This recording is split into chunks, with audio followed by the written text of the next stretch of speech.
तनियं कृष्ण त्वाम अहम शरणं गतः। ओम नमः शिवाय। ओम नमः शिवाय। ओम नमः शिवाय। अथ श्रीमद् वाल्मीकि रामायण प्रथम खंड द्वितीय सोपान अयोध्या कांड द्विनवतितमः सर्गः।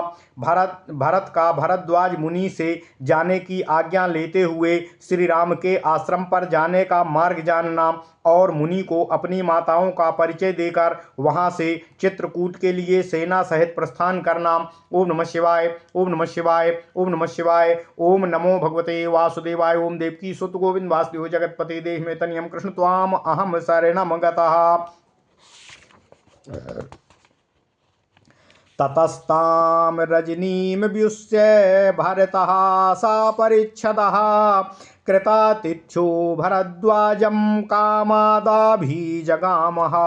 ओम नमः शिवाय। ओम नमः शिवाय। ओम नमः शिवाय।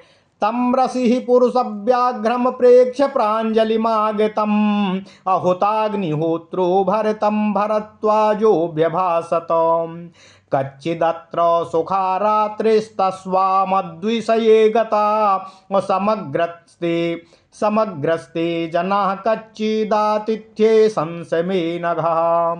तमुवाचाञ्जलिं कृत्वा भरतोऽभिप्रणम्य च आश्रमादुपनिष्क्रान्तमृषीमुत्तम तेजसम् सुखोषितोऽस्मि भगवान् समग्र बलवाहनः बलवत्तर्पितश्चाहं बलवान् भगवान् स्वया अपेतक्लं संतापा सुभिक्षाः सुप्रतिश्रयाः अपि प्रेष्यानुपादाय सर्वे स्म सुसुखोषिताः आमन्त्रयेऽहं भगवन् कामं त्वामृषि सत्तम समीपं प्रस्थितं भ्रातुर्मैत्रेणेक्षस्व चक्षुषाः आश्रमं तस्य धर्मज्ञ धार्मिकस्य महात्मनः आचक्षो कतमो मार्गा कियानिति चासंसमे इति पृष्टस्तु भरतं भ्रातुर्दर्शनलालसं प्रत्युवाच महातेजा भरद्वाजो महातपाः भरतार्ध तृतीयेषु योजनेष्वजने वने चित्रकूटो गिरिश तत्र रम्य निर्झरकाननः उत्तरं पार्श्वमासाद्य तस्य मन्दाकिनी नदी पुष्पितद्रुम संच्छन्नाः रम्य पुष्पितकाननाम् अनन्तरं तत्सरितश्चित्रकूटं च पर्वतम् अतयोः पर्णकुटीतात तत्र तौ वसतो ध्रुवं दक्षिणेन च मार्गेण सव्य दक्षिणमेव च गजवाजी समाकीर्णां वाहिनीं वहिनीपते वाहयस्यो महाभागो ततो द्रक्ष्यसि राघवं प्रयाणोमिति चाचक्ष्वा राजश्च प्रयाणोमिति चा श्रुत्वा राजराजस्य योषितः। ओम नमः शिवाय। ओम नमः शिवाय। ओम नमः शिवाय। हित्वा यानानि यानार्हा ब्रह्मणं पर्यवारयन् वेपमाना कृशादीना सह देव्या सुमित्रया कौसल्या तत्र जग्राह करभ्यां चरणौ मुने आसम्रद्धेन कामेन सर्वलोकस्य गर्हिताः कैकेयी तत्र जग्राह चरणौ सव्यपत्रपाः तं प्रदक्षिणमागम्य भगवन्तं महामुनिम् अधूरातो भरतस्यैव तास्थौ दीनमनास्तदाः। ओम नमः शिवाय। तत्र पप्रच्छ भरतं भरद्वाजो महामुनिः विशेषं ज्ञातुमिच्छामि मातॄणां तव राघव एव मुक्तस्तु भरतो भरद्वाजेन धार्मिकाः उवाच प्राञ्जलिर्भूत्वा वाक्यं वचनकोविदः यामिमां भगवान् दीनां शोकानाशनकर्षितां पितुर्हि महिषीं देवीं देवतामिव पश्यसि ईशां तं पुरुषव्याघ्रं सिंहविक्रान्तगामिनं कौसल्या सुषुवे रामं धातारामदितिर्थ यथा आस्था आस्या वाम भुजं श्लिष्टा या सा तिष्ठति दुर्मनः इयं सुमित्रा दुःखार्ता देवी राज्ञस्य मध्यमाः कर्णिकारस्य शाखेव शीर्णपुष्पा वनान्तरेः एतास्यास्तौ सुतीदेव्याः कुमारौ देववर्णिनौ उभौ लक्ष्मणशत्रुघ्नौ वीरौ सत्यपराक्रमौ यस्याः कृते नरव्याघ्रौ जीवनाशामितो गतौ राजा पुत्रविहीनश्च स्वर्गं दशरथो गताः क्रोधनामो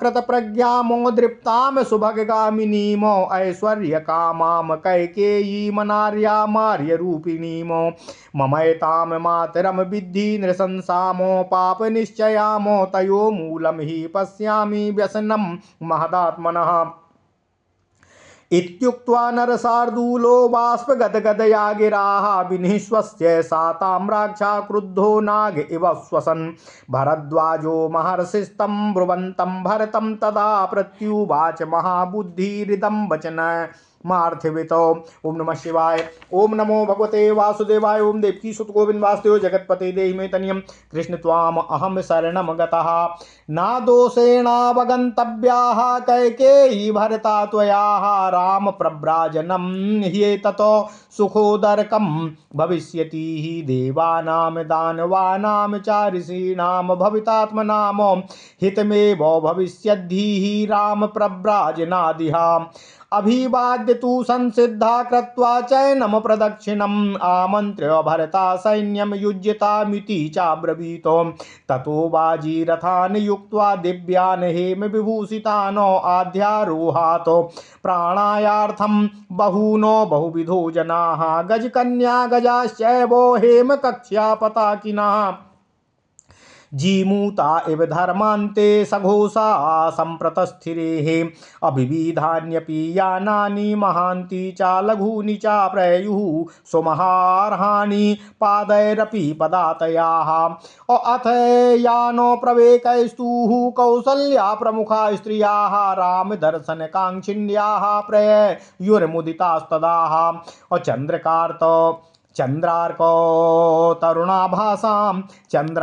तरुणाभासां नियुक्ता शिविकां शुभाम् आस्थाय प्रययौ श्रीमान् भरतः सपरिच्छदाः सा प्रयाता महासेना गजवाजी समाकुलाः दक्षिणां दिशमावृत्य महामेघो इवोत्थितः वनानि चाव्यतिक्रम्य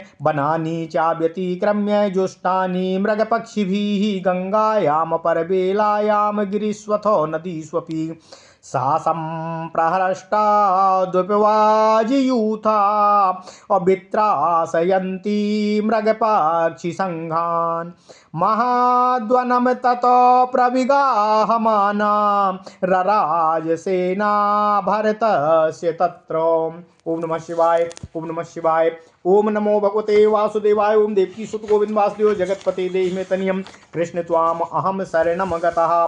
अथ श्रीमद् वाल्मीकि रामायण प्रथम खंड द्वितीय सोपान अयोध्या कांड 92वां सर्ग। भरत का भरद्वाज मुनि से जाने की आज्ञा लेते हुए श्री राम के आश्रम पर जाने का मार्ग जानना और मुनि को अपनी माताओं का परिचय देकर वहां से चित्रकूट के लिए सेना सहित प्रस्थान करना। ओम नमः शिवाय। ओम नमः शिवाय। ओम नमः शिवाय। ओम नमो भगवते वासुदेवाय। ओम देवकी सुत गोविंद वासुदेव जगतपते देहि मे तनियम कृष्ण त्वाम अहम शरणम गतः। परिवार सहित भरत जी इच्छा अनुसार भरद्वाज मुनि का आतिथ्य ग्रहण करके रात भर भरद्वाज मुनि जी के आश्रम पर ही रहे। फिर प्रातःकाल उठकर भरद्वाज मुनि से श्री राम के आश्रम पर जाने के लिए आज्ञा लेने के लिए वे महर्षि भरद्वाज के पास गए।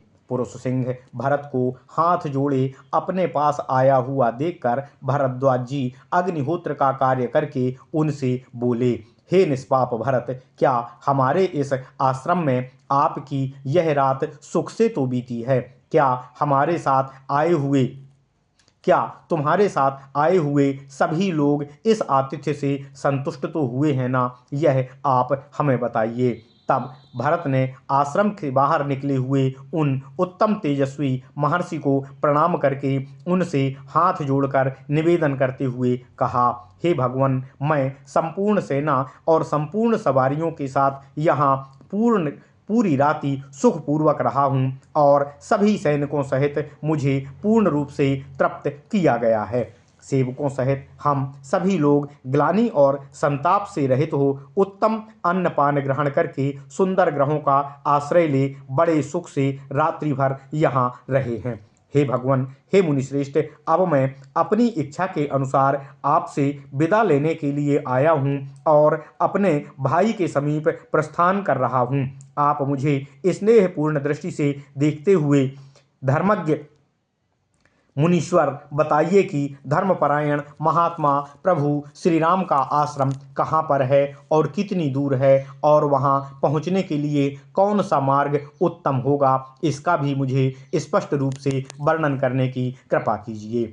इस प्रकार पूछे जाने पर महातपस्वी महातेजस्वी भरद्वाज मुनि ने भाई के दर्शन की लालसा वाले भरत को इस प्रकार उत्तर दिया, हे भरत, यहाँ से 2.5 योजन अर्थात लगभग 10 कोस की दूरी पर एक निर्जन वन में चित्रकूट नामक पर्वत है, जहाँ के झरने और वन बड़े ही रमणीय हैं। प्रयाग से चित्रकूट की आधुनिक दूरी लगभग 28 कोस है।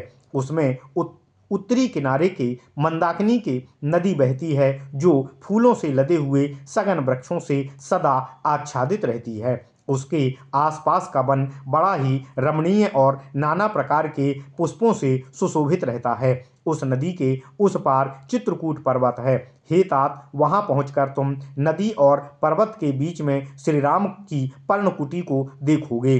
वे दोनों भाई श्री राम और लक्ष्मण निश्चय ही उसी में निवास करते हैं। हे सेनापति, तुम यहाँ से हाथी और घोड़ों से भरी हुई अपनी सेना लेकर पहले यमुना के दक्षिणी किनारे से जो मार्ग गया है उस पर प्रस्थान करो। आगे जाकर 2 रास्ते मिलेंगे, उनमें से जो रास्ता बाएं की ओर दबकर दक्षिण दिशा की ओर गया है उसी से सेना को आगे ले जाना। हे महाभारत, हे भरत, हे श्रेष्ठ वीर, उस मार्ग से चलकर तुम शीघ्र ही श्री रामचंद्र जी का दर्शन प्राप्त करोगे। अब यहाँ से प्रस्थान करना है। यह सुनकर महाराज दशरथ की स्त्रियां, जो सवारी पर ही रहने के योग्य थीं, सवारियों को छोड़कर महर्षि भरद्वाज को प्रणाम करने के लिए उन्हें चारों ओर से घेर कर खड़ी हो गईं। उपवास के कारण अत्यंत दुर्बल एवं अत्यंत दीन हुई देवी कौशल्या ने, जो कि कांप रही थीं, सुमित्रा देवी के साथ अपने दोनों हाथों से भरद्वाज मुनि के पैर पकड़ लिए। तत्पश्चात जो अपनी असफल कामना के कारण सब लोगों के लिए निंदित हो गई थीं, उन कैकेयी ने भी लज्जित होकर वहां मुनि भरद्वाज जी के चरणों का स्पर्श किया और उन महामुनि भगवान भरद्वाज की परिक्रमा करके वह दीन चित्त होकर उस समय भरत के ही पास आकर खड़ी हो गईं। तब महामुनि भरद्वाज जी ने वहां भरत से पूछा, हे रघुनंदन, तुम्हारी इन माताओं का विशेष परिचय क्या है? मैं यह जानना चाहता हूँ। भरद्वाज जी के इस प्रकार पूछने पर बोलने की कला में कुशल धर्मात्मा भरत जी ने हाथ जोड़कर भरद्वाज मुनि से निवेदन किया, हे भगवान, आप जिन्हें शोक और उपवास के कारण अत्यंत दुर्बल एवं दुखी देख रहे हैं, जो देवी सी दृष्टिगोचर हो रही हैं, ये मेरे पिता की सबसे बड़ी महारानी कौशल्या जी हैं। जैसे अदिति धाता नामक आदित्य को उत्पन्न किया था, उसी प्रकार इन माता कौशल्या देवी ने सिंह के समान परम पराक्रम सूचक गति से चलने वाले पुरुष सिंह श्री राम को जन्म दिया है। यह श्री राम की जननी है। इनकी बाईं बाह से सटकर जो उदास मन से खड़ी हुई तथा दुख से आतुर हो रही हैं और आभूषण शून्य होने के कारण भीतर झड़े हुए पुष्प वाले कनेर की डाल के समान दिखाई देती हैं, ये महारानी मझली रानी देवी सुमित्रा जी हैं। सत्य पराक्रमी वीर तथा देवताओं के तुल्य कांतिमान वे दोनों भाई लक्ष्मण, राजकुमार लक्ष्मण और शत्रुघ्न इन्हीं सुमित्रा देवी के संतान हैं, पुत्र हैं। और जिनके कारण पुरुष सिंह, श्री राम और लक्ष्मण यहाँ से प्राण संकट की अवस्था में वनवास में जा पहुँचे हैं तथा राजा दशरथ पुत्र वियोग का कष्ट पाकर स्वर्गवासी हुए हैं, जो स्वभाव से ही क्रोध करने वाली, अशिक्षित बुद्धि वाली, गर्वीली, अपने आप को सबसे अधिक सुंदरी और सबसे अधिक भाग्यशाली समझने वाली तथा राज्य का लोभ रखने वाली हैं, जो सकल से आर्या होने पर भी वास्तव में अनार्या हैं, इन कैकेयी को मेरी माता समझिए। यह बड़ी ही क्रूर और बड़ी ही पापपूर्ण विचार रखने वाली हैं।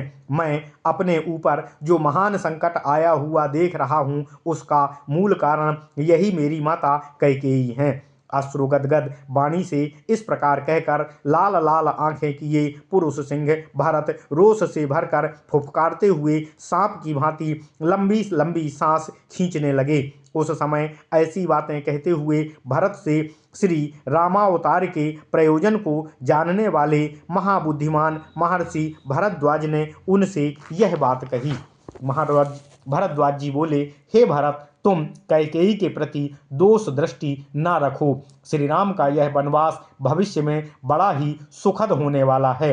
श्री राम के वन में जाने से देवताओं, दानवों तथा परमात्मा का चिंतन करने वाले श्रेष्ठ महर्षियों का इस जगत में हित होने वाला है। श्री राम का पता जानकर और मुनि का आशीर्वाद पाकर कृतकृत्य हुए भरत ने मुनि को मस्तक झुकाकर उनकी प्रदक्षिणा करके उनको प्रणाम करते हुए उनसे जाने की आज्ञा ले सेना को वहां से श्री राम की ओर कूच करने के लिए आदेश दिया। इसके बाद अनेक प्रकार की वेशभूषा वाले लोग बहुत से दिव्य घोड़ों और दिव्य रथों को जो सुवर्ण से विभूषित थे जोतकर यात्रा के लिए उन पर सवार हो यात्रा के लिए प्रस्थान किया।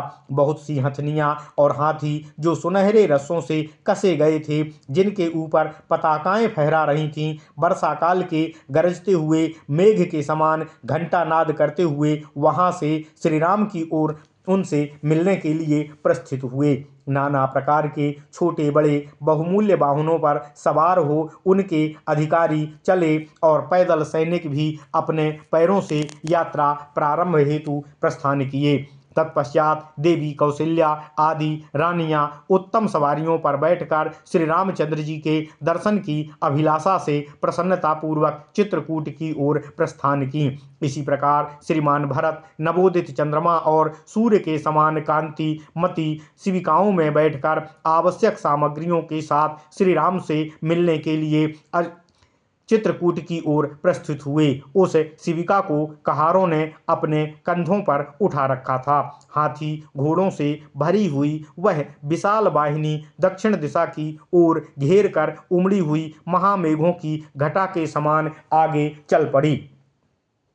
गंगा के उस पार पर्वतों तथा नदियों के निकटवर्ती वनों को जो मृगों और पक्षियों से सेवित थे लांघकर वह आगे बढ़ती चली गई। उस सेना के हाथी और घोड़ों के समुदाय बड़े प्रसन्न से जंगल में मृगों और पक्षियों के समूहों से को भयभीत करते हुए भरत की वह सेना उस विशाल वन में प्रवेश करके वहां बड़ी शोभा पा रही थी। ओम नमः शिवाय, ओम नमः शिवाय, ओम नमः शिवाय। इत्यर्थे श्रीमद् रामायणे वाल्मीकिये आदि काव्ये अयोध्या कांडे द्विनवतितमः सर्गः। इस प्रकार श्री वाल्मीकि निर्मित आर्ष रामायण आदि काव्य के अयोध्या कांड में 92वां सर्ग पूर्ण हुआ।